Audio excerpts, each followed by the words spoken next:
Yo, wonten timbalan nggih. Sampeyan kula utus wonten ing kasatriyan Saroja Pinangun.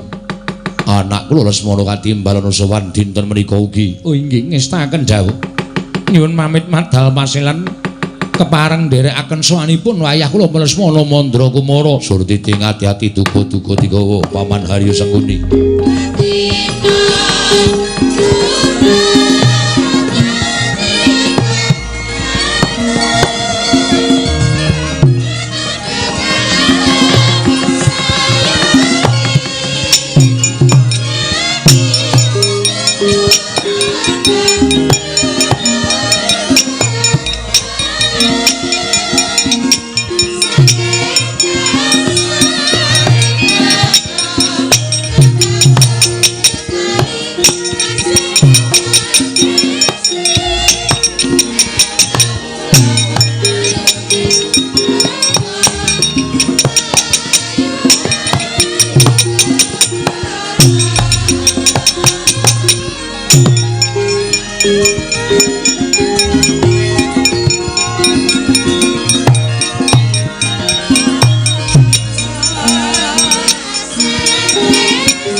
Mendhak alon tata trapsilanira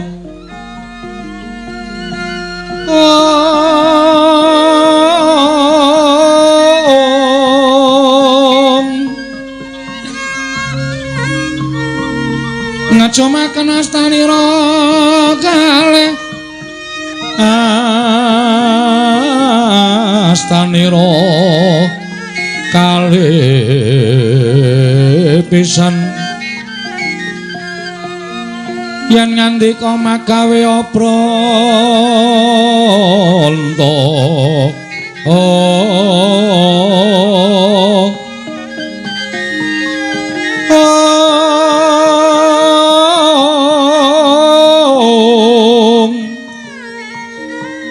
yen ngandika magawe apranta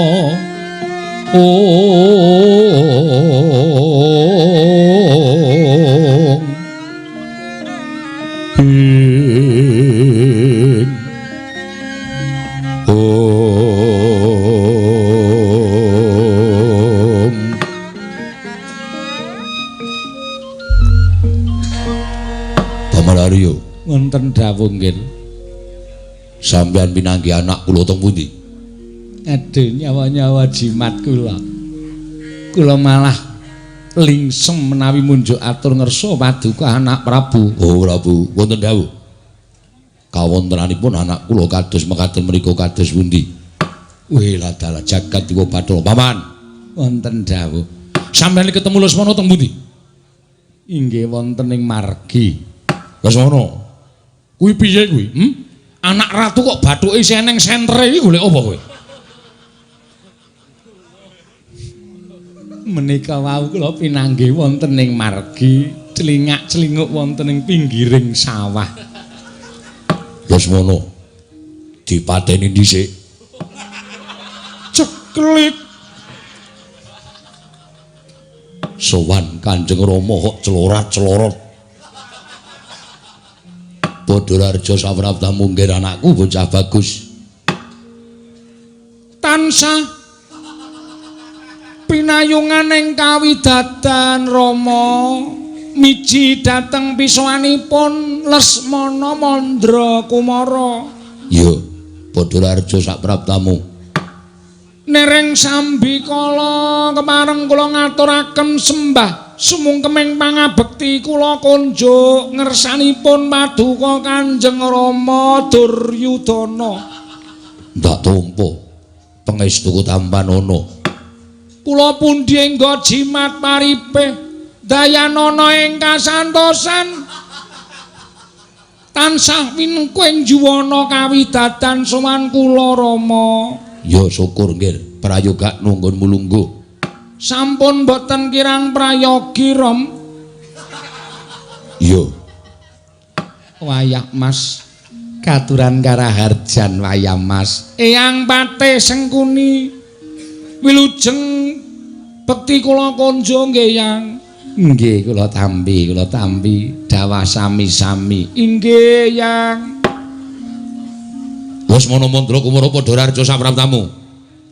Pangestunipun Siwa Baladewa wilujeng wa bekti kula konjo. Ya tak tampa pangestuku tampan ana. Nun inggih sanget anggen kawula mundi ndatosaken jimat paripe. Oh.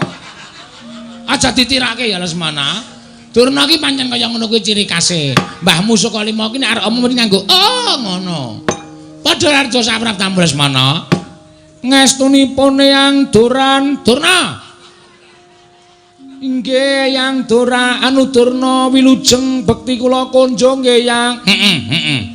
Kowe iki saka ngendi Lesmana kok dadi kalungan batre? Pados kodhok. Anak ratu kok golek kodhok. Nganggur teng kasatriyan mboten gadah pedamelan bingung kula jujeg. Tiang niku nek bingung mesti getih munggah. Tinimbangane kula mengke stroke enom. Mula kula golek kodhok nembe angsal 3 ditimbali Patih Harya Sengkuni. Dibuang. Sesone butuh kodhok tumbas. Anak ratu kok. Mapan nggon jenes-jenes kaya ngono kuwi. Dibuang. Nggih, sampun kula bucal turah setunggal ageng ngajeng kula caoske Eyang Durna. Kodhok kerok. Kuwi apa wangun kuwi mbahne kon mangan kodhok kerok kuwi. Men mudhar, heeh. Pilujeng bekti kula konjo Yang. Iya tak tampa. Pangestuku tampan ana ya Lesmana. Kula pundi engga jimat paripe. Lesmana. Wonten dawuh. 7 dina kepungkur kowe matur karo Pun Rama nangis ana ing ngarsaning Pun Rama. Kowe pengen rabi kelingan apa ora? Dek kapan? 7 dina kepungkur kowe nangis ana negara Ngastina. Kowe pengen rabi kowe kelingan ora Lesmana? Oh, Dek. Rebo nika. Yo. Nggih, Rama. Sebab apa kowe kok nangis njaluk rabi? Amargi kula ngimpi. Ngimpi. Nggih. Wonten ing salebeting pasimpunan. Pasumpenan. Kula ngimpi pinanggih kalian satunggiling wanita. Wanuda. Nggih. wonten ing pasumenan menika kula nedheng tenguk-tenguk teng ngarep kasatriyan Saroja Binangun kedadak wonten wanita ngagem kebaya biru. Iya. Mlampah alon-alon nyaketi kalian kula. Kaget kula. Kula terus jumeneng. Kula cedhaki wanita niku bareng tekan ngajeng kula terus ndeprok timpuh. Wah, bubrah pikiran kula. Iya. Dasare ayu, merak ati. Bocahe kenes gandes luwes sak solahe. Iya. Sareng kula tangleti, Nduk. Kowe sapa? Lah kok dadi kowe teka ning kasatriyan Saroja Binangun? Larestri wau terus ngaku jenenge Nalawati. Kalih ngruket sikil kula. Kula Nalawati Raden ngoten kalih sikil kula diruket. Terus dengkul kula nyok-nyokaken ngoten. Iya. Sabanjure kula sowan mriki ajeng suwita kalih sinten niku? sapa? Lesmana Mandra Kumara. Bocah niku terus kula junjung. Kula jak mlebu wonten ing kasatriyan Saroja Binangun Kembul Bujana Ndrawina. Kula didulang Rama. Oh, didulang. Nggih. Unjukan dijupukke, sekul dipendhetke, lawuh dipendhetke terus njejeri kula lungguh didulang. Pokoke kaya manten anyar nika. Bocah niku kula rangkul. Terus kula ngendika, wis kowe nek seneng karo aku tenan, sesuk aku tak matur Kanjeng Rama awake dhewe ijab. Bocah niku ya mantuk. Terus kula geret, kula jak mlebu teng kamar. Bocah niku lewo-lewo. Ampun Raden, mangke nek pun resmi. Kula nggih omong resmi karo ora rasane padha wae. Ayo to, aku ngono, aku wis kebacut ngombe pil kita. Ngonten niku tenggen impen Rama ngremenaken sanget. Bocah niku terus manut. Kula terus mlebu teng kamar. Spray kula ganti. Sing ngonten gambare kembang. Iya. Kula terus ganti sarung. Nalawati terus kebayake diuculi. Diteruske mboten Rama. Terusno ora apa-apa. Pun nggih, cekap semanten mawon nggih. Kula wong tuwa sing ora kuwat e. Ngenangen kula tekan pundi-pundi. Ampun digagas Yang. Niki meng wong ngimpi kok. Nggih. Les Nalawati cucul kebaya jebul rangkepan kaos. Monggo lek kula ngematke wis mempeng. Kaos dicopot isih nganggo kaos worek. Rangkepan pirang-pirang nika. Iya. Ning tetep kula enteni. Iya. Jane iki crita apa malah iki? Yang anu wa Mandura menawi mboten kersa midhangetaken nggih, kupinge ditutupi. Ya wis aturke, tak banjure piye? Bareng ngonten kula terus tiduran. Kula tilem teng kasur. Iya. Nalawati nututi. Jejer keletan guling. Iya. Guling kula pancal. Kontal. Iya. Aduh. Paman sampun kados ngaten. Inggih. Sampeyan tiyang sepuh. Inggih. bareng wonten sikil kula wiwit kula tumpang keteng sikile Nalawati. Iya. Terus kula etungi 1 2 3 kula balik miring ajeng kula kekep gragap ngelilir sing kula kekep kucing. Sabanjure Bangane gelo nggih kucing kula uleng-uleng. Bar niku kula cekel buntute kula sabetke cagak. Mangkel kula jarene piyai sepuh nek ngimpi durung tutuk bantale kon malik. Bantal mbok walik, Bantal kula walik iso ngimpi. tinggi mubal.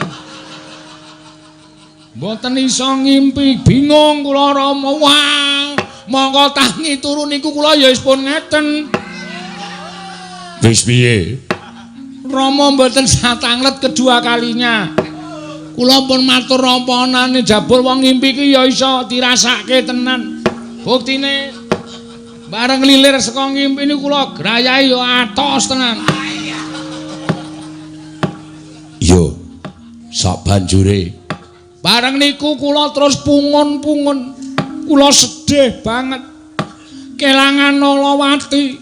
Rama napa-napa sing kula sawang pewujutane dadi kaya Nalawati. Kula susah tumuli kula sowan ngersanipun Kanjeng Rama nalika semanten. Pepasrening Taman Saroja Binangun ingkang wujud menjangan ingkang mapan wonten ing Balumbang kula sawang ya kaya Nalawati lagi mbrangkang. Kaya ajeng kula tubruk-tubruk nika. iya. Pendak-pendak kula ngilo teng kaca gedhah. Kula dandan niku ya kaya sliwer Nalawati. Kaya turut kaca. Nek kula adus, kula nyiduk banyu niku Nalawati wayangane kaya tenggen banyu. Pokoke wong gandrung niku pancen abot tenan Rama, napa-napa sing disawang kaya Nalawati.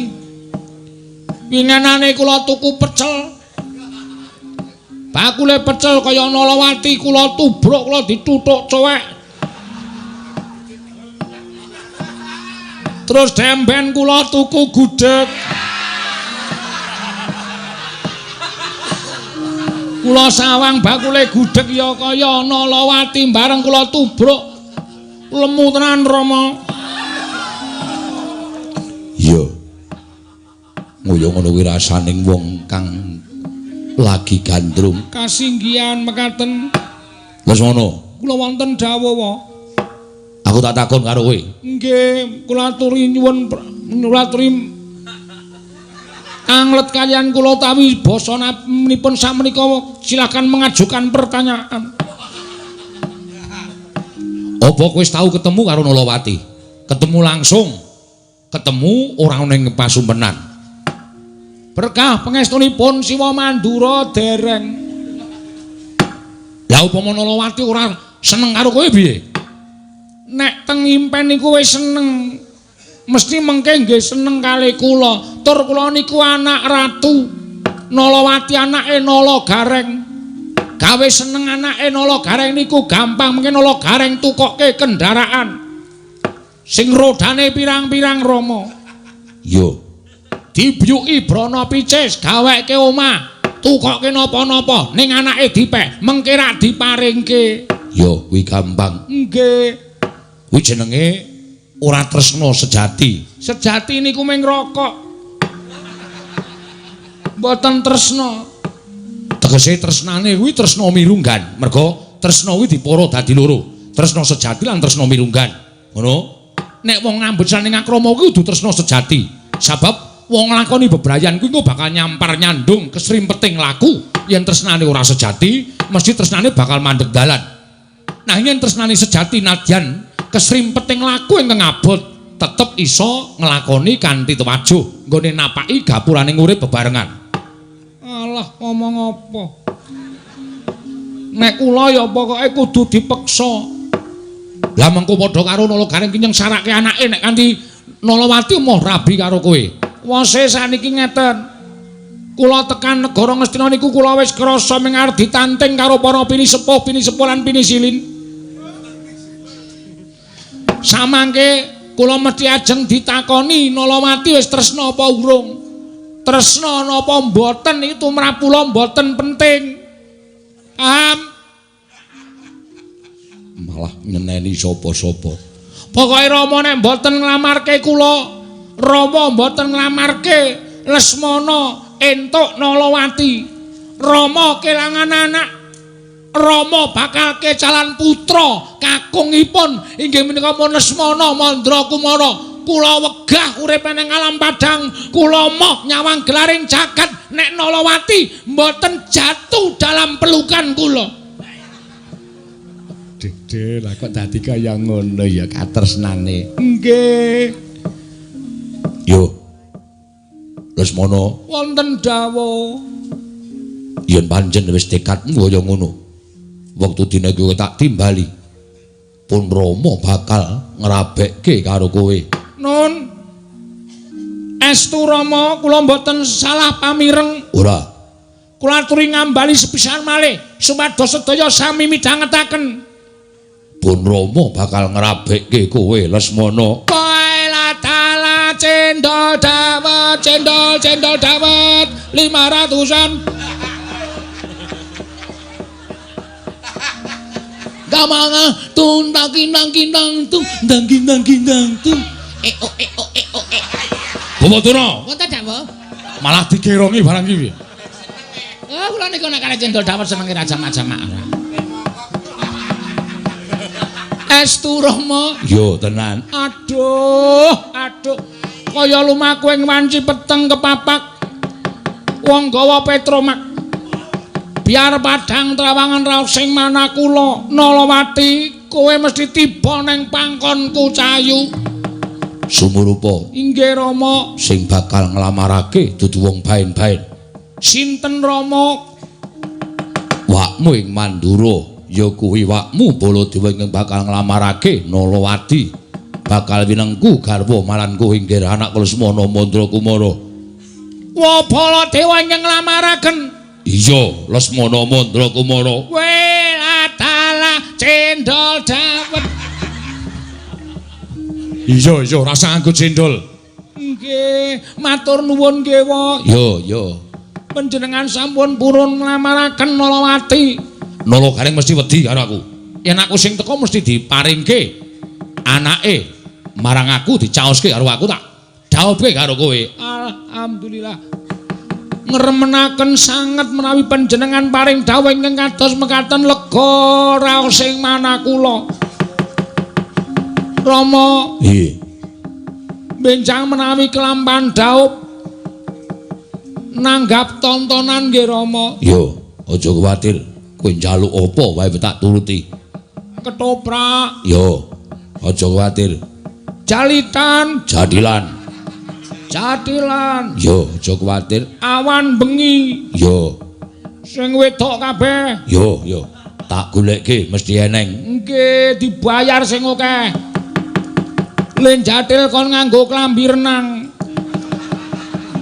Mboten nonton nggih. Dibayar. Oh nggih. Ora gelem aku amuk kabeh. Nggih. Pun dileksanani kemawon.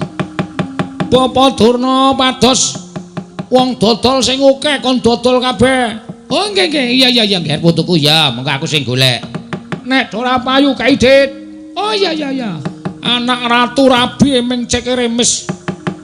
Rugi. Yo Lesmana aja kaya bocah cilik. Pun ngaten mawon kula tak nyuwun pamit. Arep nendi? Neruske golek kodho. Aja kundur ning Kasatriyan Saroja Pinangun. Sendika ngestaken dawuh. Nyuwun pamit Rama. Yo sing ati-ati aja kaya bocah cilik. Gumbira raos sing manah kula. Yo. Eyang Pate kula nyuwun pamit. Nggih ngatos-atos.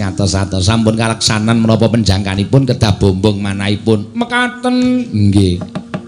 Siwa Mandura kula nyuwun pamit. Yo sing ati-ati. Dandan cara manten. Samenika bidal. Yo. Rampung pasiwakan iki budal. neng omahe Nalagareng. Aduh, seneng kula tanpa upami kula tak adus riyin. Yo. Mangke terus nyandang cara pinanganten nganggo klupuk. Apa? Klupuk. Kupluk. Kupluk mengke kula mboten sang nganggo klambi mengke Nalawati kula punji kaya nek anak Ratu Dorabi nika. Yo, monggo punjinen. Nggih, asik seneng tenan kula. Bapak Durna, apa panjenengan kula dapuk seksi konsumsi. Wis sakaremu wis. Sak omong-omonganmu, pokoke aku mung kari manut. Nggih. Kula nyuwun pamit wangsul dhateng Saroja Binangun gantos busana cara pinanganten sing ati-ati, Lesmana sing ati-ati. Sapa meneh sing tak pamiti iki? Om Kartomarma. Inggih nggih ngatos-atos. Kula nyuwun pamit, nyuwun pangestu ajeng rabi. Nggih, ngatos-atos. Inggih. Sampun nggih Rama. Yo, sing ati-ati aja kaya bocah cilik.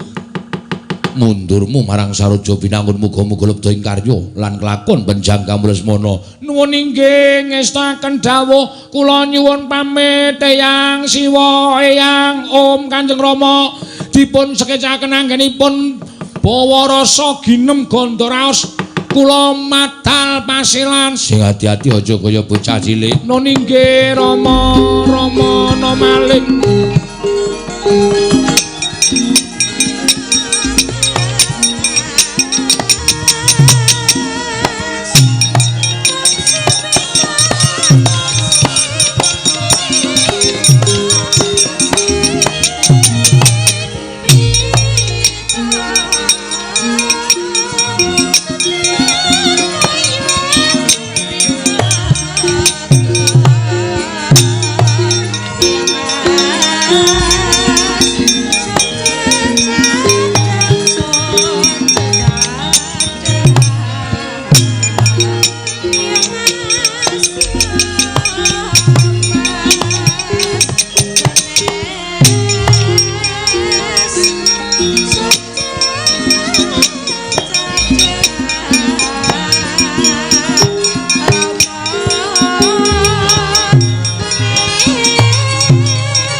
Wonten timbalan nggih ngantos kados mekaten.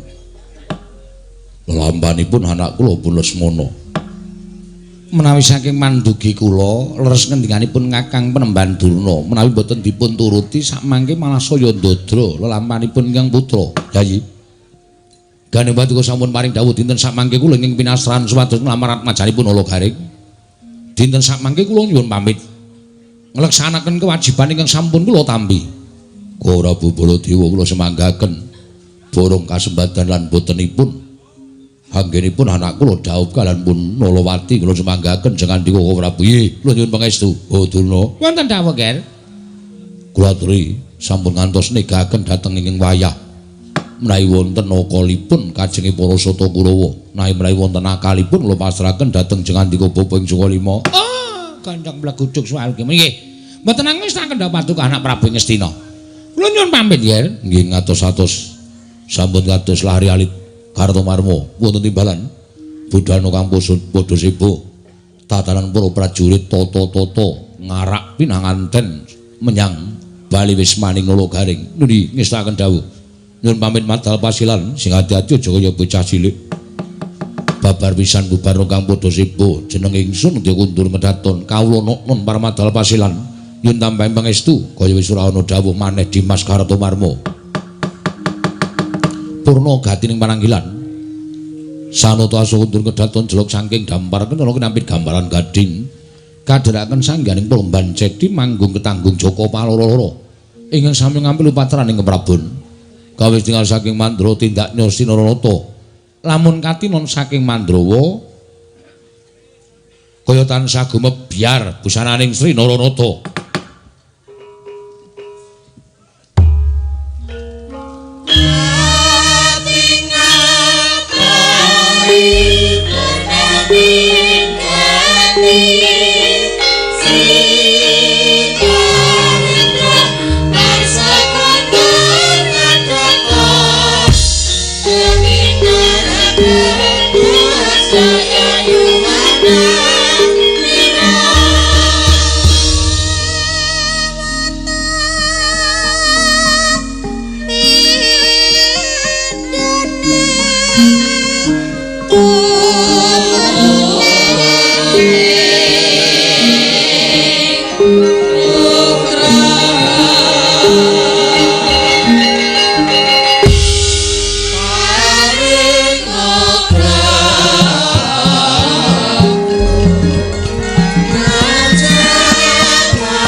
liwat dalan ing Anjaka ning negara Indrawati wikatine apa?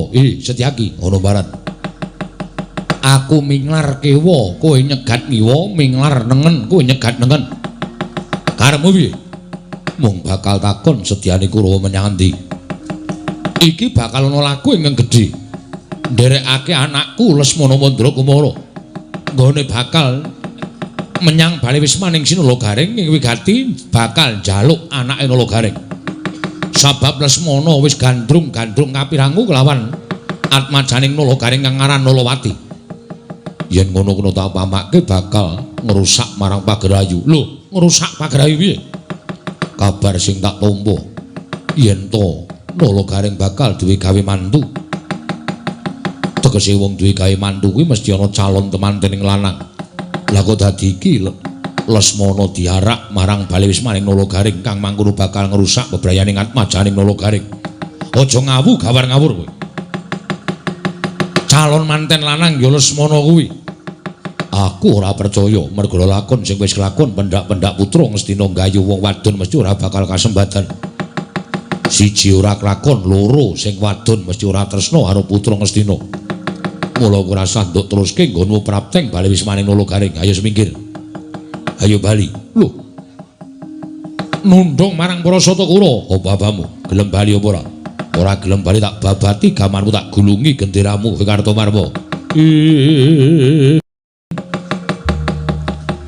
Kagiat risang kapirang uri nangkul kinempit kempit dosang reknaning bawono.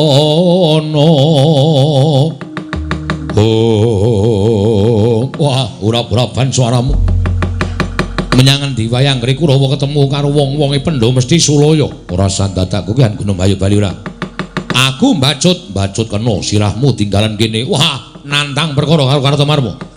Wani ora sing tawedeni apamu. Ora minggat karo aku tebak dadawuning marganing patimu sing ngolina prapteng lalis Kartomarma.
Dening aku derajat to.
Wah,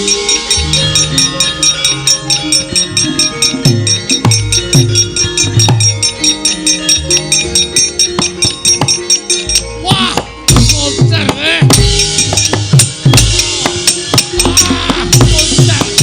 Ayo, aja ganggu gawe Kurawa.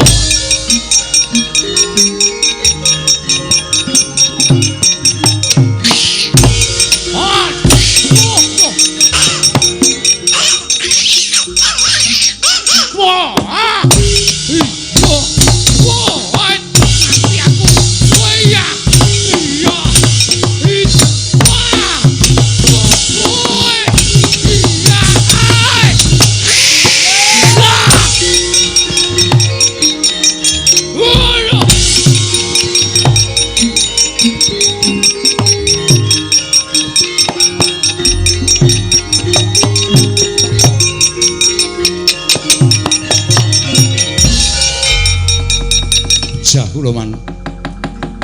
Barisan Kurawa ketemu sapa? Maune baris apik-apik kok njur bubrar ora karo-karuan. Kula pinanggih kalian Setyaki. Kula minglar ngiwa Setyaki nutup ngiwa. Kula minglar nengen Setyaki nutup nengen. Sajahe Setyaki cubriya kalian lakuning Kurawa. Kula mandheg omong-omongan. Setyaki ndak po nek Kurawa arep bubrah pagerayu. Sabab Nolo Garing bakal duwe gawe mantu kok mantene lanang lagi tekan kene. Mesti ada ngerusak bebrayane anake Nolo Garing geger man. Seling surup, nggih seling surup. Terus gelut man. Mungsuhmu Setyaki. Terus kalah, pengestripun ngaten. Mundur kana. Inggih. Aku ora iso omong bola-bali ta. Iki lakune ngombyong manten ora doting petakilan. Ning Kurawa iki angel didandani anggris muni gleleng. Wis sapa-sapa ketemu jak gelut, sapa-sapa ketemu jak gelut. Nyuwun pangapunten sing lepat sanes kula. Iya, ning mergolemu gleleng kuwi lho. Wong ra urung kalah kok kandhan-kandhanane ngeyel. Surtayu nggih man. Kok bleduk tok awake. Banting iwa nengen kalih Anoman. Lho. Sing entekke sapa kok Raoman? Anoman kok Raoman. Anoman nderek lampahi utawi ngetutaken Setyaki. Kula mungsu Anoman mboten ing oman papan. Ha kok mengko we. Anoman ki arep munyuk ning digdaya gak Sur. Nemeng kowe sepira kekuatanmu. Sapa Kurawa sing arep njajal Setyaki karo Anoman?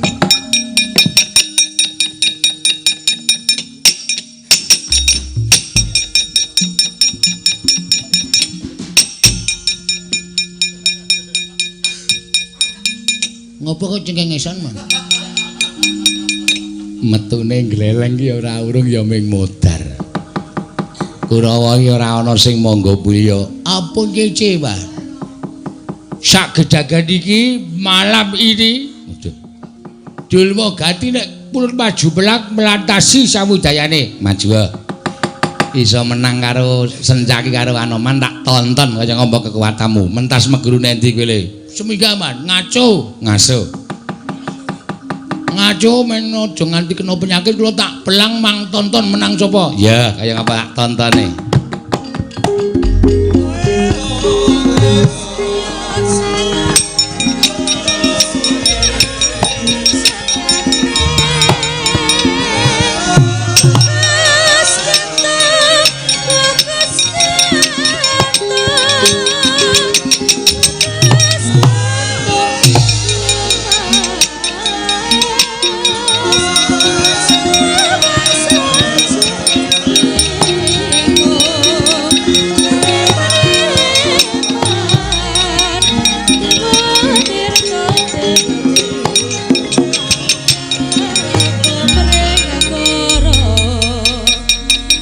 Adoman dasar kepala nyoto Raden Durmagati dasar kepala nyoto kowe sing ngoblak-ablik kula wanyuk inggih kowe aja gleleng aja gembilo cilahmu kowe Kowe iso ngalahke Kartomalma, iso ngalahke Cultayu, ning sapa sing maju ning pabaladan bengi iki?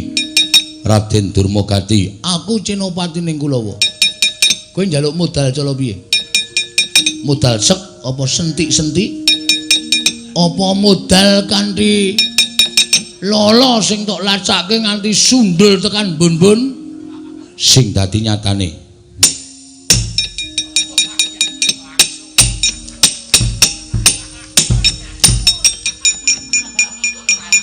ngino kalau aku rasaku ki cangkem wong gelut ki apa pelune kok ki ngomong nek ora melantasi percuma.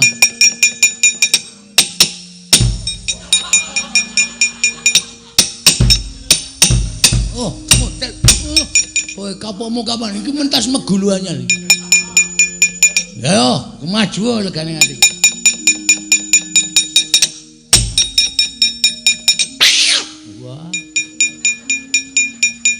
Kok nganggo kaya ngono balang.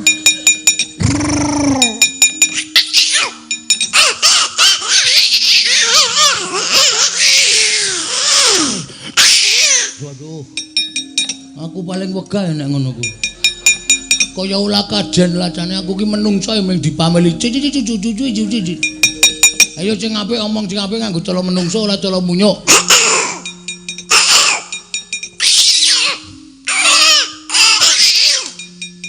Oke.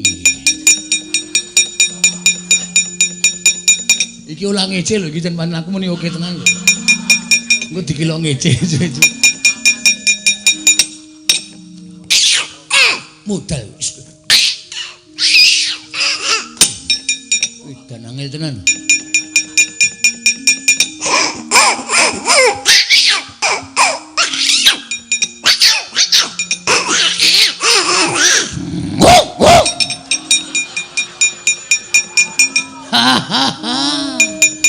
Kaya ora ngerti kelemane munyuk-munyuk kalau kilik wedi.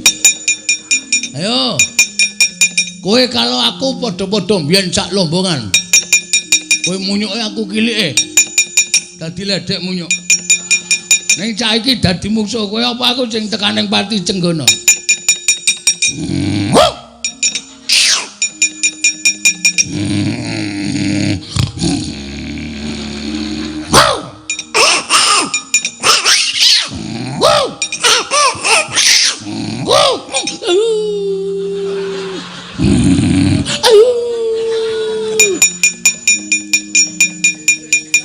Lagi iki lho ana satriya kok dapukane asu. Asu ndasmu.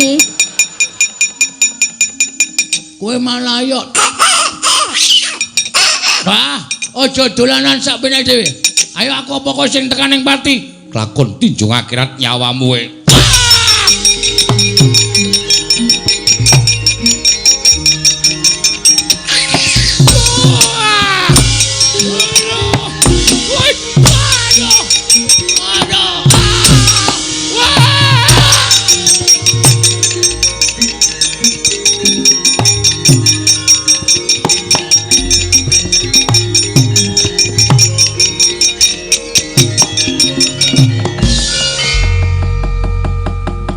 Kowe iki pangeran mati kok maju perang nggawa kirik barang iki ngapa? Cangkem kula ya, Man. Hah? Cangkem kula sing muni. Lho, kok kaya persis. Malah apik kowe lho dur mbangani pirike. Jengkul sampean mlocot. Nglekoso gelut madunekke kilik ora. Kalah. Kawon. Wong suwe Anoman. Anoman munyuk kowe menungso kalah karo munyuk nek aku isin. Kula kok biasa. Ora isin. Lah, isin nggo melem ilang. Kok cantik mawon. Nek nganti mlebu koran Durmagati Kadang Nata kalah karo Anoman satu kewan wujud munyuk. Ora masalah. Ora masalah. Mlebu koran mbok men kondang. Kondang kok kalah. Weh, nek rak mlebu koran. Mare sampean tahu pun mlebu koran? Ora tahu paling nggo bungkus kacang. Wong elek kok mlebu koran. Sapa sing arep maju? Nah iki. Cit, non. Maju apa? Non, Maju apa piye? mungsuhe to, Man. Mungsuhe Anoman. Patenono nek pancen kowe wani. Anoman. Karo Sencaki. Mungsuhe Sencaki. kula semika kula ajeng, Man.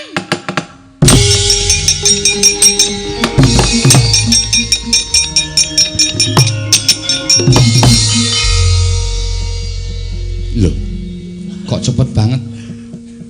Kula niku nek temandang ceket-ceket. Oh. Sencaki mati. Lho, kapan, Man? Lho. Aku takon karo kowe Sencaki mati. Lho, kapan kok orang layati? Lho kowe mau ki rono ngopo? Kuwo, lah sampean dawuhe Sencaki patenono. aduh, salah tampa, Man. Citraksi mrono, ana kuwaci entekno. Sencaki ya nyuk. Kok kuwaci anggemu Sencaki patenono. Wah, salah tampa, Man. Minta maaf. Kuwaci sak angkringan kula entek kabeh. Sing bayar sapa? Ambuh kok. Kula ditagih sing dodol ya ora semawur wong kula entuk dawuh saka sampean. Dadi jebule kon mateni Sencaki to? Heeh. Mbok mudar nek wani. Susah. Kurawa pirang-pirang kok blas ora ana sing modhok. Ora ana sing iso ngalahke Sencaki karo Anoman. Golek dalan nyangkal pucung aja methuke prajurit Jarawati.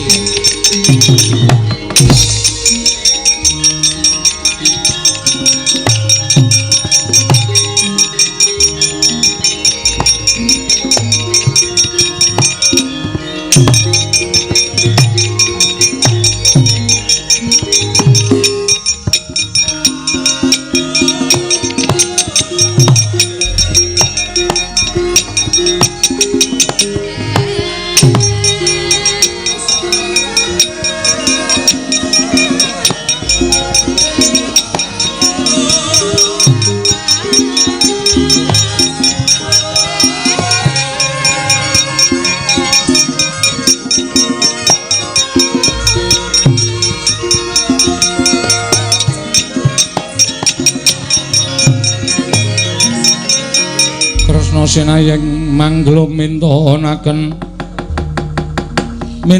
dhewe gamanira kang kumitir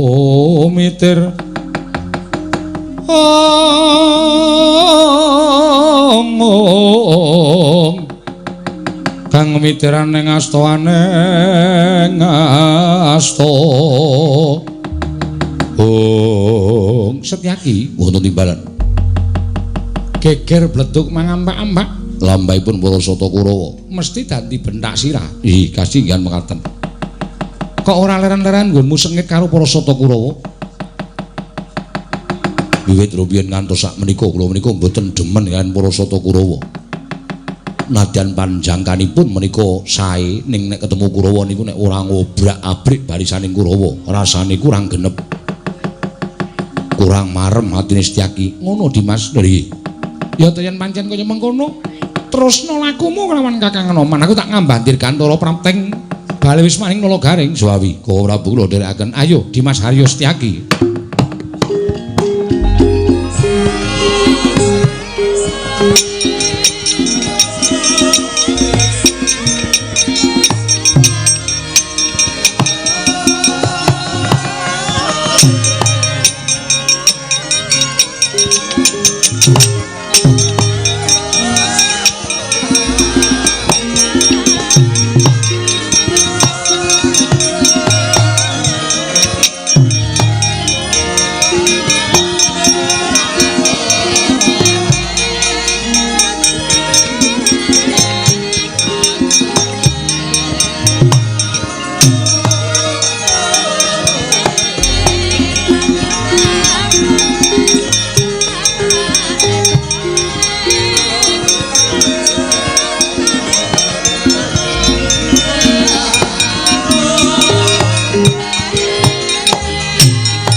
iku saknyatane gonjang seret winangun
Kuswitorum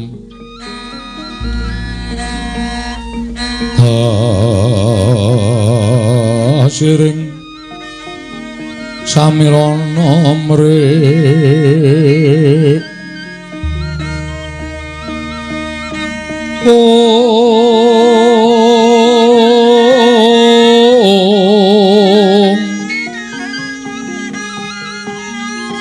Sekar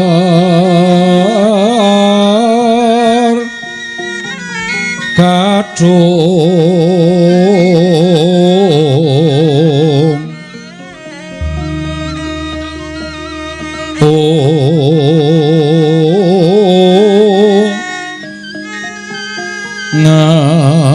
ngas kandanya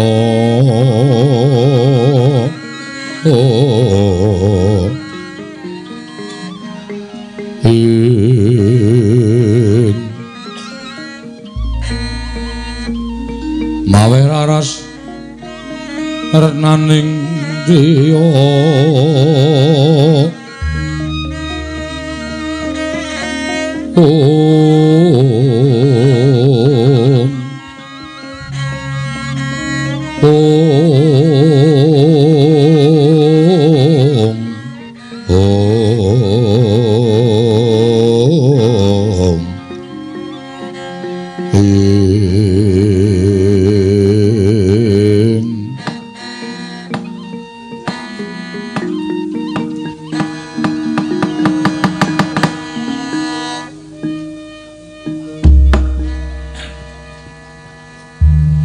Mbokne ora wonten dawuh napa Mas?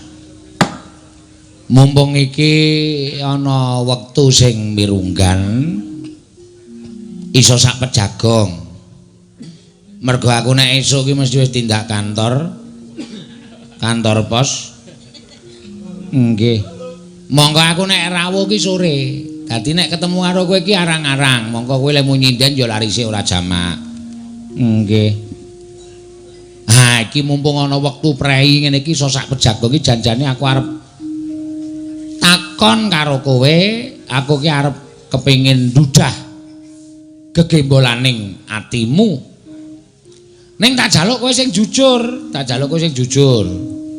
Aja nganti kowe ngapusi karo wong lanang, merga wong wedok sing gelem ngapusi karo wong lanang kuwi hukume bakal disiksa dening neraka.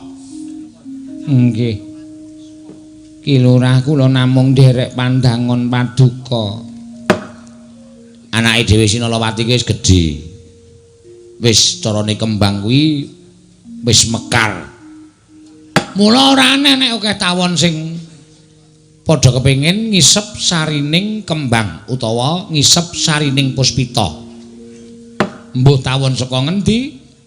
Aku ora ngerti ning embane kaya ngono kuwi sing jeneng duwe anak wedok ki nek wis remagang dewasa kuwi pancen yo angel tenan ling ngrangkani karo bocah wedok kuwi angel tenan. Mula kudu ngati-ati ngolatake karo cah wedok. Sama-sama anak-anak dhewe iki pamit belajar kelompok ya diulatke tenan. Nek perlu ning omahe kopo kancane sapa wae dinguk. Kala mangsa wong tuwa iki nginguk sinau tenan apa ora mergo tanggane dhewe kae akeh sing aku belajar ke kelompok mulai-mulai meteng ku ya pirang-pirang. Nggih. Mula kudu digatekke. Nggih Ki Lurah, napa sing panjenengan dawuhaken badhe kula candhi nggo jimat bener. Nah. Pirang-pirang dina iki aku kok kaya piye ya rasane iki atiku ki janggel. Kersanipun menapa? Kuwi lho apa bingung, aneh. Delok karo kahanane anakmu wedok. Kersanipun pripun? Bocah kok anggere kowe ora ana ning omah kok ora gelem metu saka omah utawa saka kamar. Metune nek wis kowe neng omah. Monggo anggere pendak-pendak tak jak jagongan ki mesti aling-aling karo awakmu. Lilingguh ora wani cedhak karo bapak. Gek tak sawang-sawang kuwi raine kok pucet. Ora dipupuri wae kaya wis putih banget kae raine si Nalawati. Luwe-luwe ya yem tak andani. Pirang-pirang dina iki aku krungu kluruking jago mongko durung wanci bar jam 12 bengi. Mongko ujaring para sepuh ila-ila padha ngandhakake nek ana kluruk jago sadurunge bar jam 12 ki jarene eneng wong meteng. Ya muga-muga aja merga upama nganti kateman karo anakmu Sinalawati kaya ngapa wong tuwa nggone wirang. Wong tuwa ning gula wentas sikil dienggo sirah-sirah dienggo sikil entek-entekane mung diletoki tletong karo anakmu wedok merga pokal gawene sing ora bener. Nggih, Ki Lurah, nggih. Lah saiki tak takoni. Bocah kuwi masuk angin apa bocah kuwi lagi lara? Apa bocah kuwi kena ngapa? Kuwi kowe matura karo Kakang Mas Pangeran Nalagareng. Nggih. Wis. Tak wenehi kalodhangan mumpung iki ana wektu sing mirunggan iso dienggo ngaso ning omah, kowe matura karo aku. menawi kula matur kaliyan Ki Lurah Nala Gareng kula niku ajre. Lho ngapa kok dadak mewek barang ki ngapa? Kok dadak nangis barang ki ngapa? Menika Ki Lurah ingkang kula antu-antu pandangonipun Ki Lurah Nala Gareng ngrembak perkawis babagan putra panjenengan. Inggih menika pun Nalawati. Ora ngedeg-degi pikire wong lanang lho. Ora nganggo nangis-nangis ngono kuwi barang. Malah kemrungsung pikir aku. Ana apa kok dadak nangis barang apa? Anu Ki Lurah. Nak wonten paring dawuh biya. Mbok kowe matur dhewe to, Nak. Mbokmu ora aku agang matur karo bapakmu mergo bapakmu ki wacake kaya Prabu Baladewa. Galake ra jamak-jamak, senengane getaki simbok. Engko nek jantunge simbok kumat. Sapa sing arep ngrukti karo simbok, Nak? Ora jane iki ngapa ta kowe iki? Nangis-nangis barang iki ngapa? Kok aleman? Nangis. Teruske. Ora suwe-suwe mangan selop.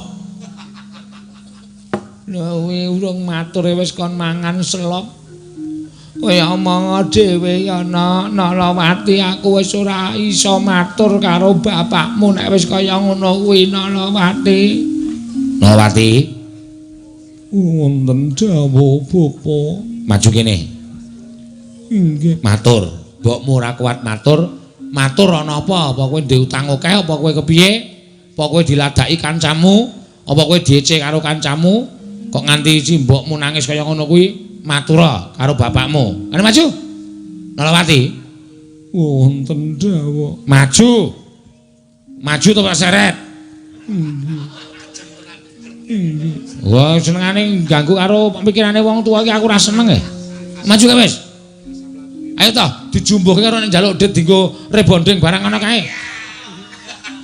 Nek njaluk dit ngoso-oso nek kono matur karo wong tuwa kok ora gek cekat-cekat. Ayo kae.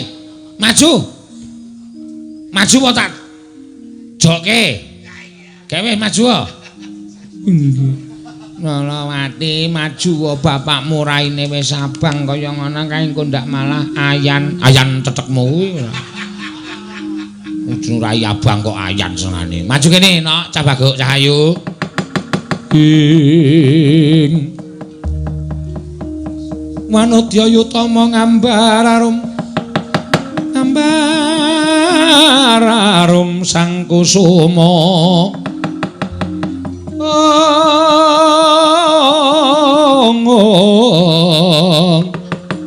Gembrang-gembrang yen ngandika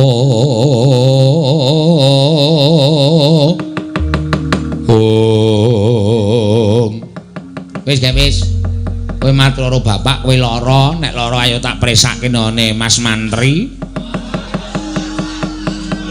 Soale mantri desa kene iki nek mriksa tlatene ra jamak-jamak.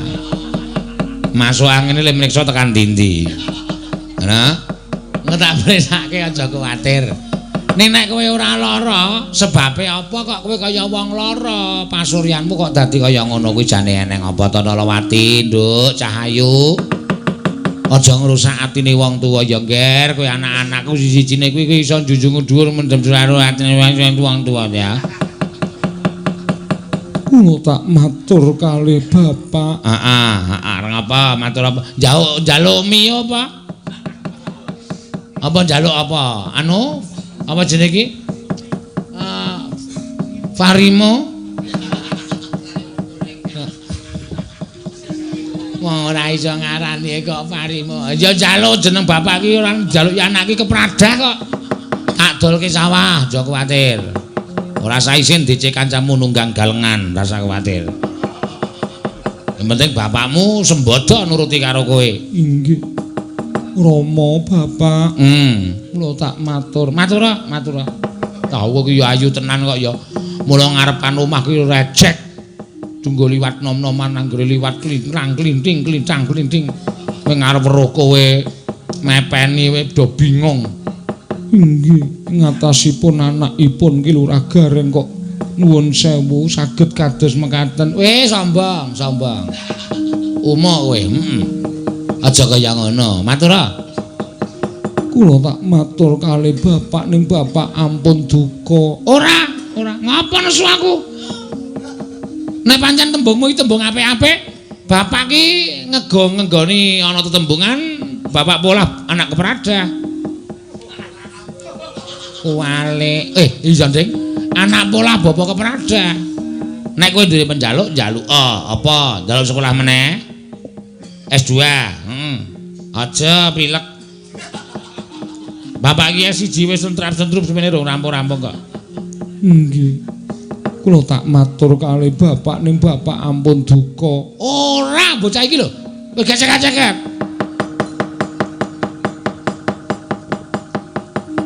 Nuwun pangapunten. Pak.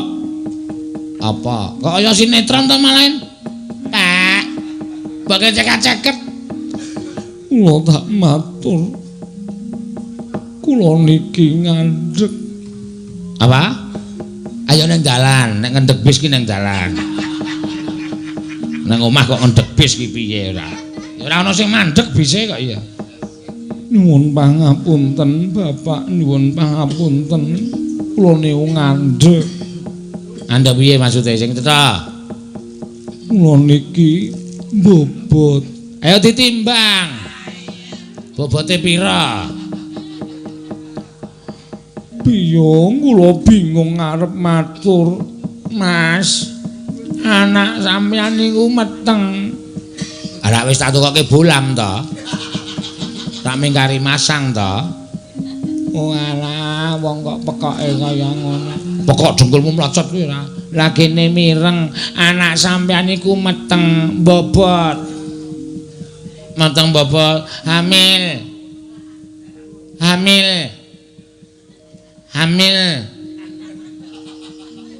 Maksude mula kowe iki tak ajar lho Yem. Kowe iki wis tuwa kok meteng neh iki piye? Sanes kula pun monopos. Pun mboten isa. Sing meteng niku anak sampeyan. Maksude Nalawati niku meteng bobot bayi. Nggih.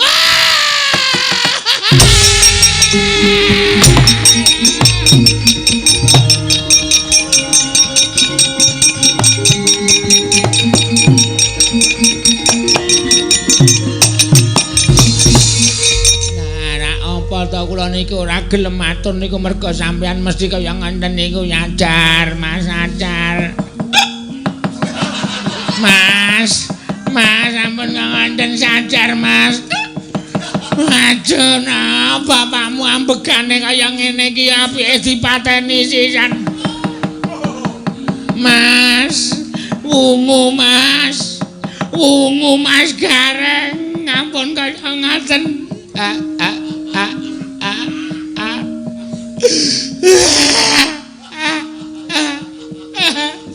Yem, kowe sing goblok. Kowe ora iso ngomong karo anakmu.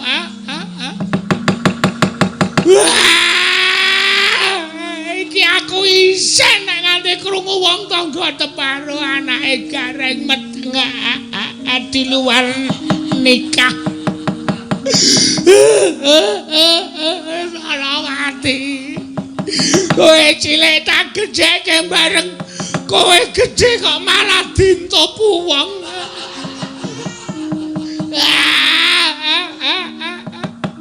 Piye kanane kaya ngene iki piye? Monggo kaya ngono kuwi ora iso diilangi, ora iso saya cilik ning saya gedhe. Mengko nek nganti saya gedhe. Terus do dirasani anake Gareng sing wedok kae meteng. Isin tenan aku. Ning nyatane nggih pun lelakon niku adile dudu dilakoni mboten sadi tinggal nangis kaya ngoten. Nalawati. Kowe piye to no? Mula wis tak omongke aja sok nganti saba ning gubuk asmara. Mergo nek nganti kowe kepilot janji mengko nek nganti lali janjine. Uripmu kaya diblonyo kembang rawe. Mergo kowe kuwalat karo podang kuning.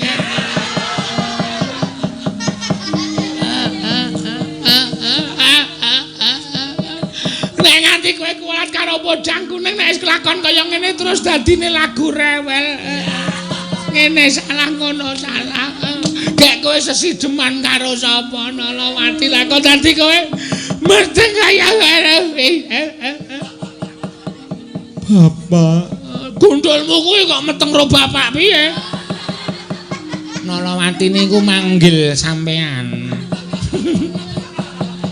Ngundang sampean bapak kok dikira meteng karo bapak. Nek ya nek upama tak tinggal nangis ya ora ana rampunge ya. Areng apa tangisi setahun ya ora bakal rampung. Saiki ngene. Kowe jujur. Kahanan kaya ngene iki adile nek ora ditempokke karo sing tumindak ora bakal rampung perkarane. Nek pancen ana wong lanang sing tumindak karo kowe terus ora gelem tanggung jawab, jlodoke lawange. Lho tak pacul ndase wae piye? Bapak. Piye? Sapa? Sapa sing tumindak? Sapa? Apa kawula kene? Kawula kembang sore kene? Apa kancamu wiyaga? Ha. Mergo do ganas-ganas. Ketoke tlecam. Ning medeni pokal gawene. Sapa? Oh, tak matur ning bapak ampun kaget. Ya, wis matur. Sapa? Kancamu sekolah? Mboten. Lah sapa? Kowe dijenusek apa piye? Mboten. Wong pira? Bapak lho. Nggih namung tiyang setunggal. Sapa? Wong siji sapa? Nek kula matur bapak mboten duka. Ora malah bocah iki arep tak gorene tak kon tanggung jawab. Ngono lho, penak ngono lho. Inen tumindak menika anakipun Pak Lek Petro. Petro sanes. Engko gek kowe ming dolanan nirunge Petro.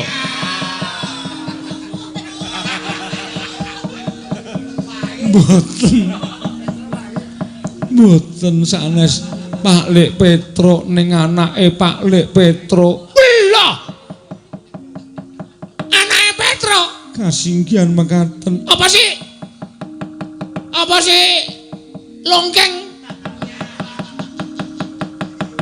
Adi Lengkung Kesuma. Wah!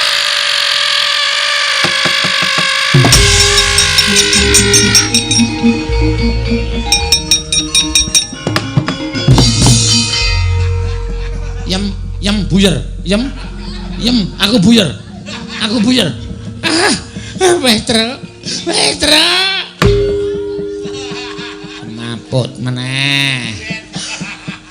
Wong nek darah rendah ya kaya ngene iki, titik-titik pet-petan. Mas, pungu. Nek nangekke iki ora nggon meteng.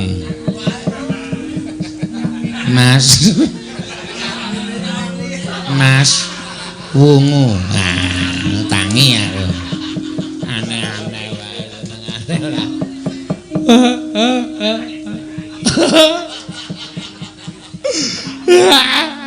Nek wong liya wae karuane nggonku ngurus.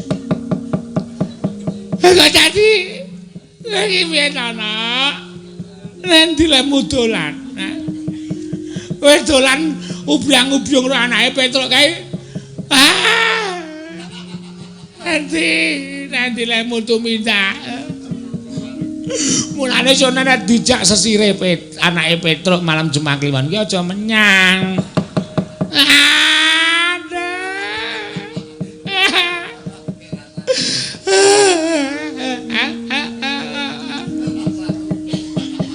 Terus anake Petruk tanggung jawab ora? Sepriki mboten mriki. Ha iya, genah wis entuk-entukan kok. Sing ora tekan kene ya. Mesti meng glecam-glecem nang omah. Petruk!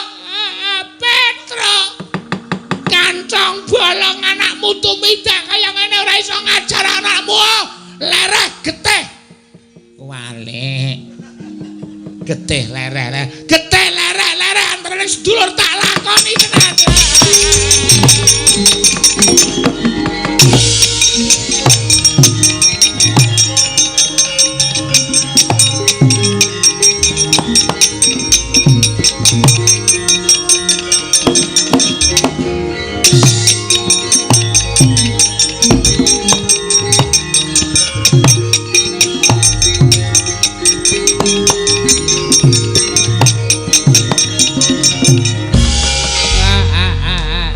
Petro, aku ora iso mulang karo bocah Nandra.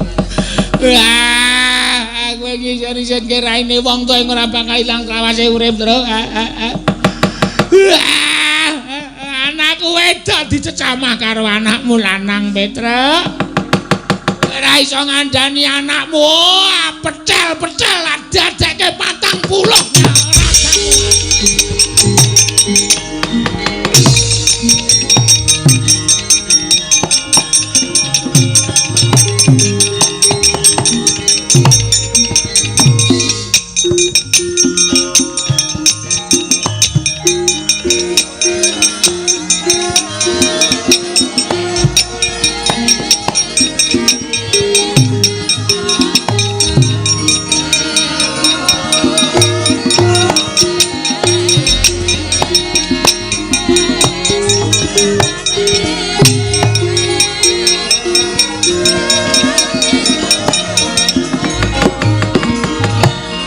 Datang kawuwusa nedheng lumajar.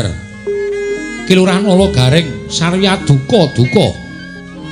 Mulat kawontenanipun ingkang putra nggih Sang Dewi Nalawati. Kocap ingkang mapan wonten ing padukuhan Jurang Porong. Nenggih papan pelengganipun Kelurah Togog. Sumawana Kelurah Bilung. Nalika semanten Kelurah Bilung ing nandhang gerah tinenggan dening Kelurah Togog ya Sang Catugara.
Togog yen malegak legok trembilung kang sarawita ira wang-wang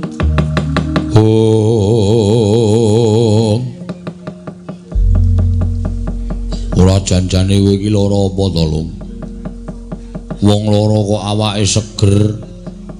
Monggo umume wong lara iki ora doyan mangan kok kowe le mangan malah saiki sedina ping 5. Monggo ngarani.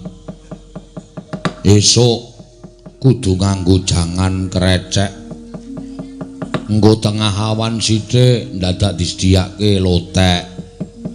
Engko lingsir jam 12 medhun kon nukokke tungseng ndas. Mengko bengi njaluk nganggo sing seger-seger soto utawa bakso. Lah kuwi suwe-suwe cekor nelemu lara kaya ngono kuwi.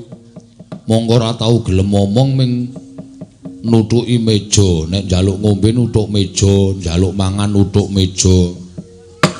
Lah. Apa? Minta minum Kang Togog. minta minum. Apa? Soda gembira Kang Togog.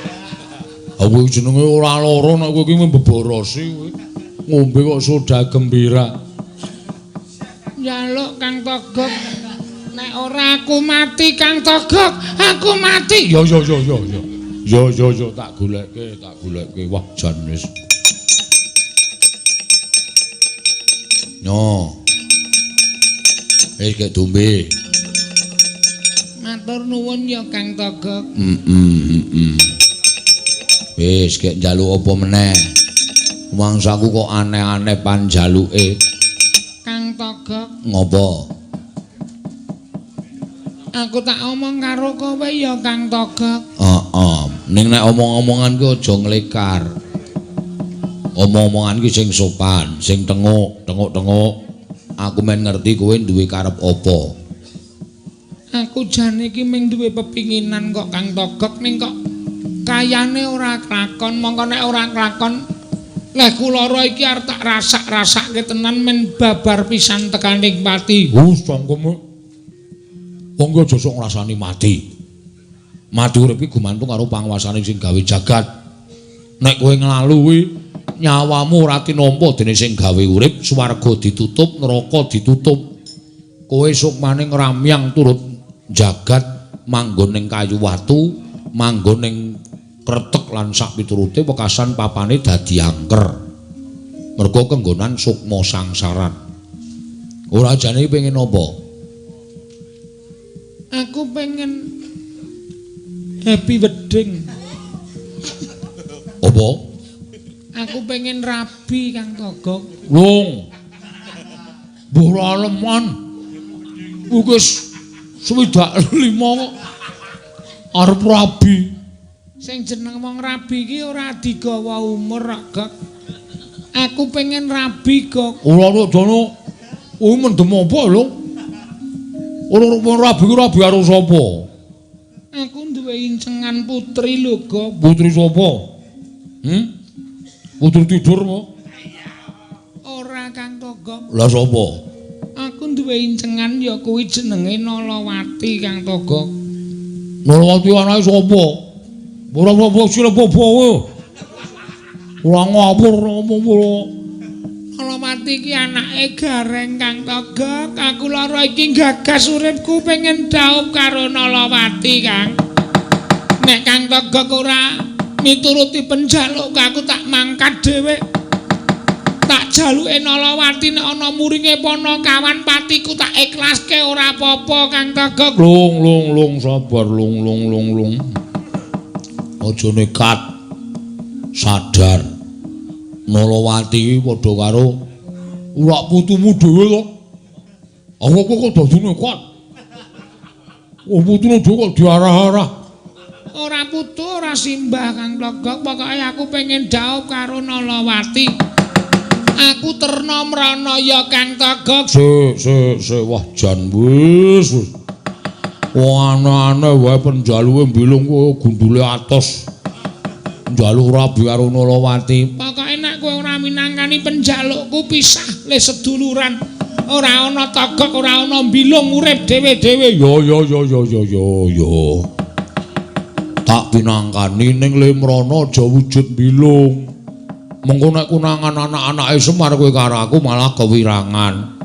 Wujud apa Kang Togog? Tak suwunke karo dewa, men kowe ora wujud kaya ngono ya Lung. Wis pokoke manut karo aku, mengko gek mrana cah loro nyoba nglamar karo anake Nalagaring. Iya Kang Togog. Oh, wah jan wis.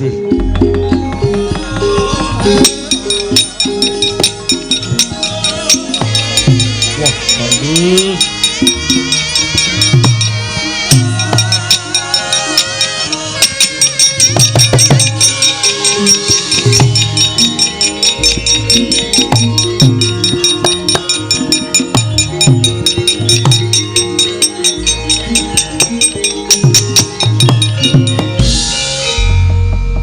Nek wujud ngene iki wangun. Aku wujud apa Kang Togog? Oh, suarane ora kaya ngono kuwi. Kowe iki tak dandani wujud ratu gagah pideksa gudhek wok simbar jojo.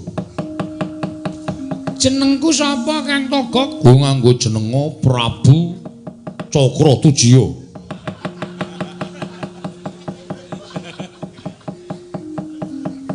Ngono Kang Togok. Nglamar karo anake Nalawati. Iya Kang Togok. Suarane sing gedhe. Jagat Dewa Bathara. Wah, semono kuwi. Lah terus Kang Togok wujud apa? Aku tak wujud dadi patihmu wae men ketok nek kowe iki wong sugih men Nalawati gelem tok dhaup. Ngono aku wis salin wujud kowe karo aku mrono bareng lamar Nalawati. Yo, Kang Togok ayo tak bakal tak dherekake. Kowe sing tak dherekake.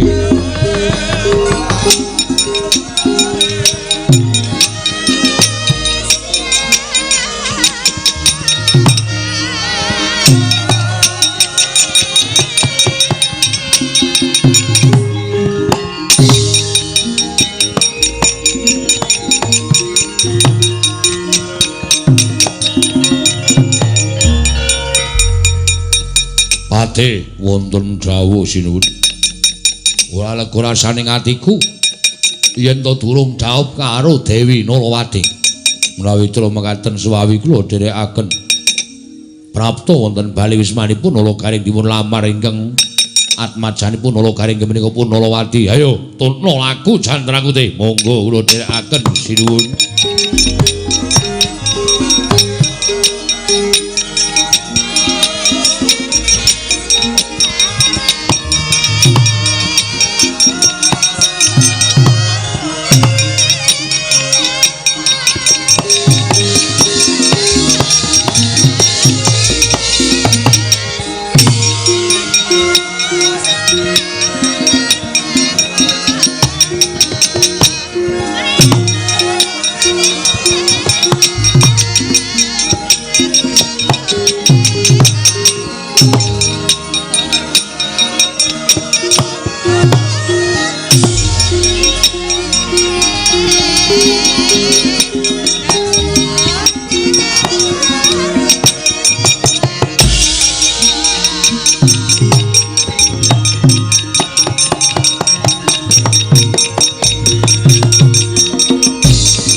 Ana ing bali wismane wong tuaku Kakang Mbok.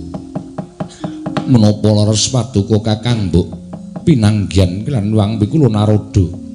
Tumuli paduka dipun cipta kados dene wujuding tiyang Gerbini. Iya pancen mengkono. Ing mekaten kula ginampi dawuh timbalanipun Iwang Pikula Narada. Bilih kula kinen sowan Kakang Mbok samangke Iwang Pikula Narada ingkang badhe anjampang itu ingkang badhe paring dawuh kaliyan tiyang sepuh kula lan tiyang sepuhipun Kakang Mbok. Lan ngendikanipun Kakang utawi Iwang Pikula Narada bilih Kakang Mbok Nalawati menika dados judhu dawuhipun ingkang rayipun lengkung. Mung rasamu kepiye Dimas? Kula namung kantun nderek dawuhing Jawata. Sakmangke kula badhe nyuwun priksa raosipun Kakang Mbok kados pundi. Jer kudu kaya ngene lelakon ingkang kudu dilakoni. Turya dasare ora ketang sithik-sithik wis ana bribik-bribik. Rasa tresnaku marang kowe Dimas. Mula siadi matura rasamu piye? Kula ugi mboten benten kaliyan Kakang Mbok. Mboten ketang sekedhik raos tresna menika sampun wonten. Mugi-mugi sakmangke menawi sampun gathuk tuwin matuk manahipun saya angrembaka, saya kathah tuwin saya ageng tresna kula lan paduka Kakang Mbok.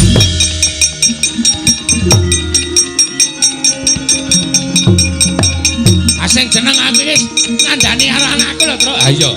Nek nganti ora nyoto aku ora seneng. Ayo. Loh.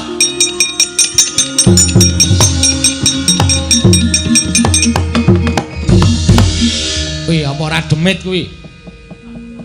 Ditundung karo bapakne minggat kok nyelingker pager. Lah kok wis iki kedah jejer iki piye ta iki, Tru? Kung wonten dawuh. Kowe iki maksudmu piye? Kowe tumindak elek kaya ngono kok malah kowe tak kon minggat kok malah mlayu ning omahe Pak Demo, kowe njajari Mbak Yumu ki karepmu piye? Karepmu piye aku tak takon. Karepmu piye? Apa ora isin? Hah?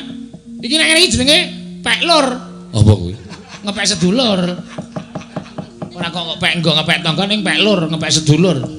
Monggo nek sedulur karo sedulur ki rapi ki ora apik, Kong, ora apik. Ah, nala gareng Petruk aja kaya ngono.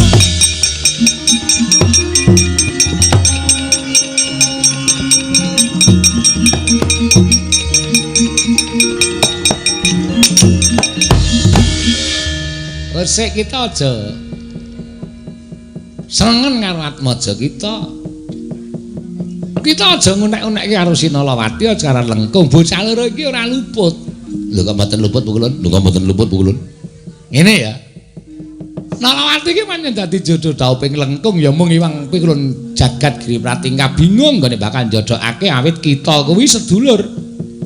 Tumuli utusan karo panjenengan ulun didhawuhi supaya nyipta Atmajane Nalagareng Nalawati kaya dene wong meteng supaya ngaku yen to ingkang ngetengi Lengkung ning jane iki rak ulun ingkang dadi sutradara.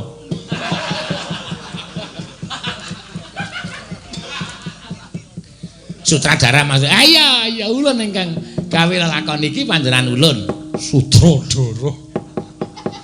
Dewa ya aneh-aneh ya rek kaya iki dewa aneh kaya iki. Mula kita aja ndukani karo Atmaja kita aja nduk sengeni. Iki pancen wis dadi jodoh daupe. Engko ulun ingkang bakal njabut apa ingkang dadi ulun cipta marang Sinalawati. Nalawati ya tetep perawan kaya adat sabene. Aduh, tiwas nggawa bendho barang. Waduh, bendho kemana endi ya, Tru? Ya mbuh aku ora ngerti kaya waduh makelangan bendho barang. Wis ngono ya. Bocah loro iki jodhokna ya Nalagareng karo Petruk. Aja mbok pisahake ya iki mergo wis dadi jodoh daupe. Nggih, ngestaken dawuh. Nggih, ngestaken dawuh pukulan Pak, mboten mangan mboten nggih. Ayo karang wis dadi jodoh daupe kaya Tru. Ah iya. Ya muga-muga saking nama wadah warumah. Ah sing dikaro ya subar ayo ora ngene iki dienggo nyingkat wektu gamelan muni karo omong-omongan. Ha iya. Ha iya ning ora masalah. Wah, ya wis anu. Napa yem wonten dawuh golek utangan ngono golek utangan. Nggo ndhawuhke anake awake dhewe iki mergo iki gedhen, aku iki sedulure akeh, kancaku akeh nek nganti meringkus cilik-cilikan ya isin. Nggih, ngestaken dawuh. Apa wae pitike sapa-sapa doyak bleh. Nggih. Wis rasane dadak pikiran ku perkara hitung-hitungane mburi. Oh nggih, ngestaken dawuh. Mentok pitik bebek blei kabeh pokoke. Engko kowe kari niteni tek sapa. Ngono nek ra iso nyaur sing di omah dijak mangan liwake. Dadi dosane ming sithik. Nekat reng kowe iki arepe mok ning kae wis ben ora ngono kuwi. Weh lah, Tru. Kae ndoro-ndoro Pandhawa ta kae. Heeh ngono kok.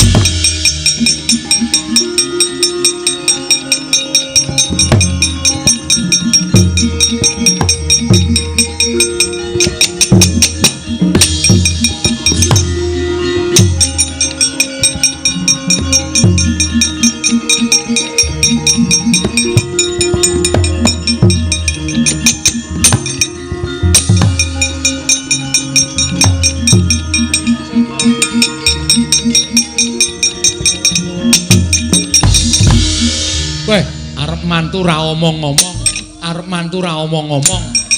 Kowe anak apa? Anggepe aku ra nyumbang ngono kok. Anggepe wong tuwa ora ngekeki apa-apa ngono piye? Nyun ngapura Pak, lagi terencana barusan saja. Nyun ngapura, setan. Mula gara-gara dinteni. Aku ro Bagong Raku 14. Gara-gara nyenyet.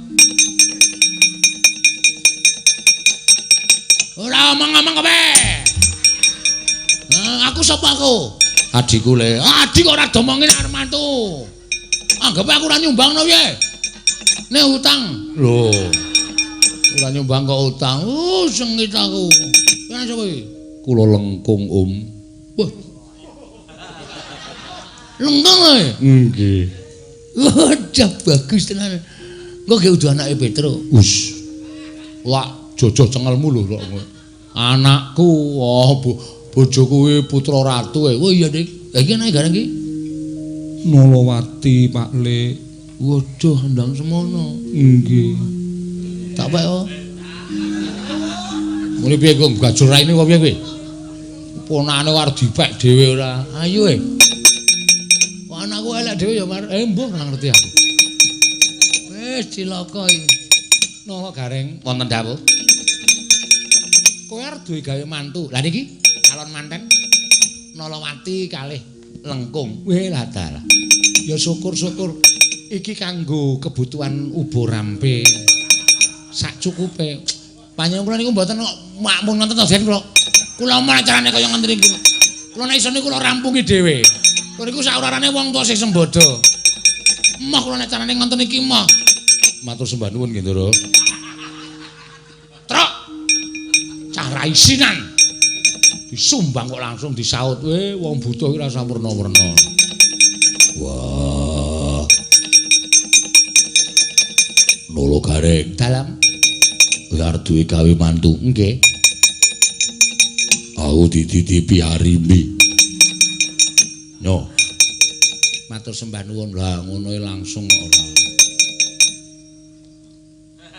Iki kok dinjen nang kene iki lho. Sing nyumbang rung lunga kok wis dinjen.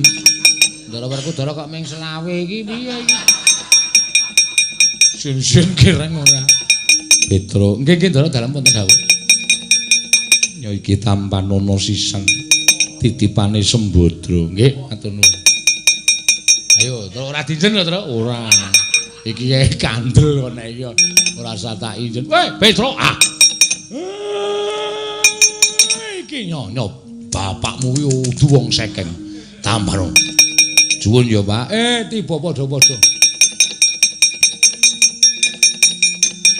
Nyoreng tampani reng. Ya. Ngene bapak iki engko dienggo pusaka. Ah, tilikane.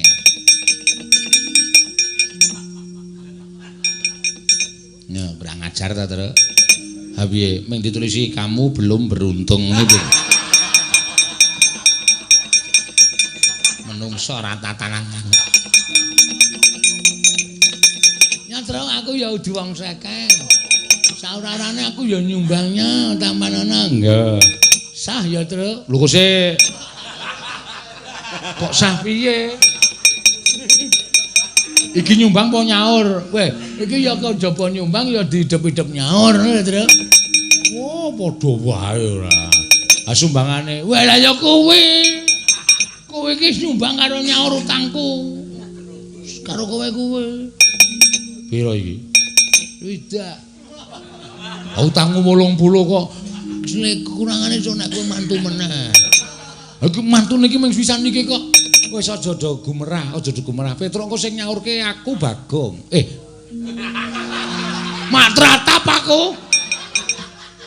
Sing nyaurke Bagong aku. Wah, ora ngoten. Matur nuwun. Amargane nek ora ngono Bagong iki wong licike. Saya, Tru. Yo. Wis ora. Ora mangan lho kok. Ngombe. Yo. Mangan saya tekor aku.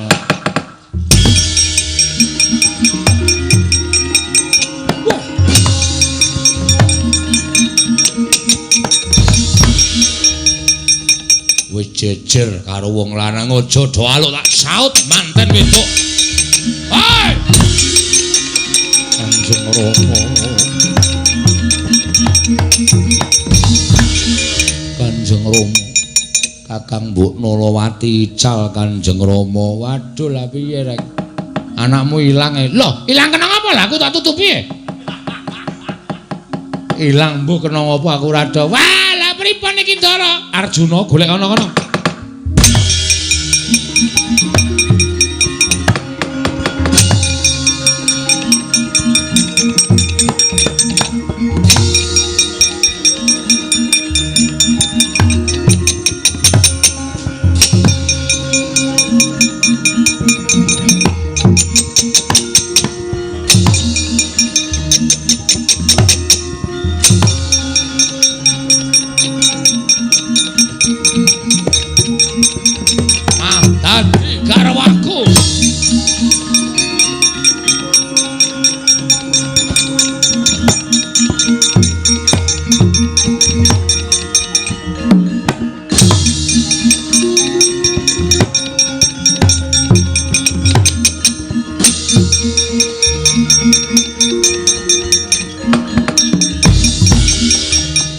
sinaut dening Prabu Cakratujya. Dewi Nalawati kenging panahing Sang Arjuna babar jatining wujud ki lho ambilung Sarawita. Aduh. Wah.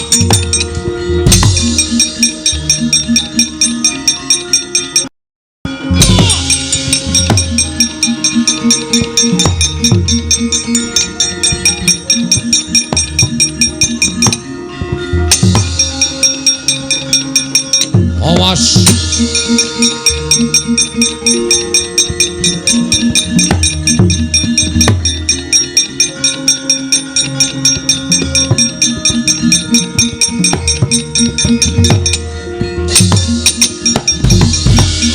Ratu Gustiku Sirna Margalayu aku patihe sisanke. Wah, modar.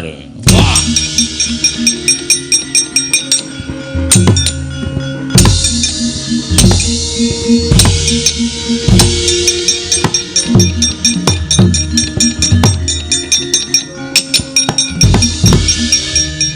Cinandak dening Sang Werkudara dinujah mawi kuku Pancanaka ical wujuding Sang Rekanapati babar iki lho ora togok ya ki lho ora catur goro lumajar kapiyanteng. Ngono. Ngono.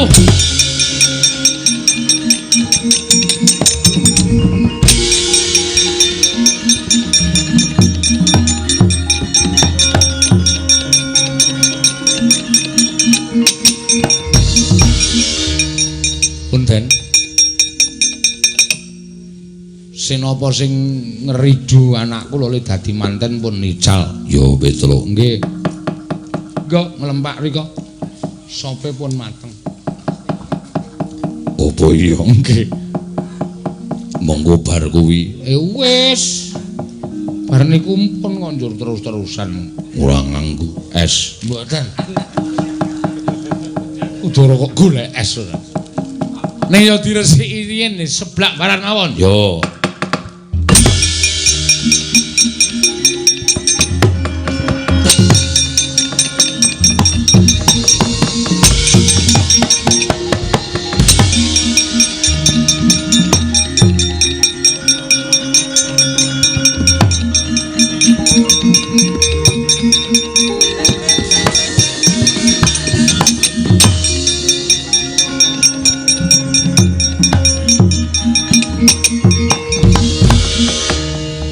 Lakon niku mung laku. Ya.